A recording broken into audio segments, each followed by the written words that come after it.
চট্টগ্রামের জলাবদ্ধতা নিরসনে ৪ উপদেষ্টাকে বিশেষ দায়িত্ব দেন প্রধান উপদেষ্টা। এরই অংশ হিসেবে এক সপ্তাহের মাথায় শনিবার সকালে চট্টগ্রাম নগরীর মহেশখাল, নাসিরখাল, বারুইপাড়া খাল পরিদর্শন করেন দুর্যোগ ব্যবস্থাপনা ও ত্রাণ মন্ত্রণালয়ের উপদেষ্টা ফারুকী আজম।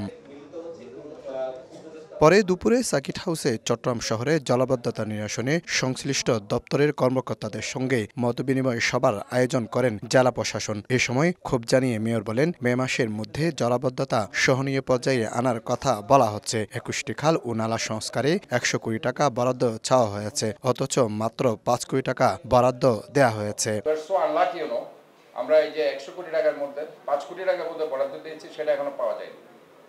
এই যে একটা গুরুত্বটা বুঝছে না সেন্ট্রাল গভর্নমেন্ট, এটা আমি খুব দুঃখ করে আজকে বলতে হচ্ছে। এ সময় জলাবদ্ধতা নিরসন প্রকল্পে নানা সংস্থা, চট্টগ্রাম উন্নয়ন কর্তৃপক্ষ, ওয়াসা ও পানি উন্নয়ন বোর্ডের কর্মকর্তারাও জানান সঠিক সময়ে বরাদ্দ না পাওয়ার কথা। সাফ জানিয়ে দেন, দিতে পারবেন না নিজস্ব ফান্ড থেকে নিরসনের টাকা। ১৫০০ কোটি টাকা ধরা আছে, সেটা সিডিএ ৭৫০ কোটি টাকা জিওবাস থেকে নেবে লোন হিসাবে, আর ৭৫০ কোটি টাকা নিজস্ব অর্থায়ন।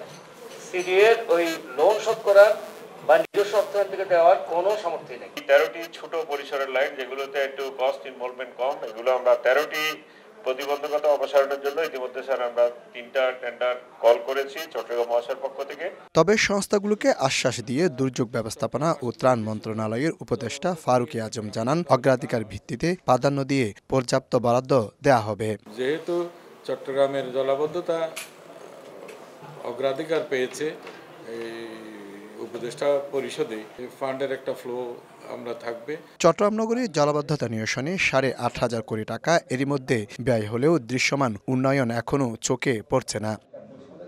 শফিকুল আলম, সময় সংবাদ, চট্টগ্রাম।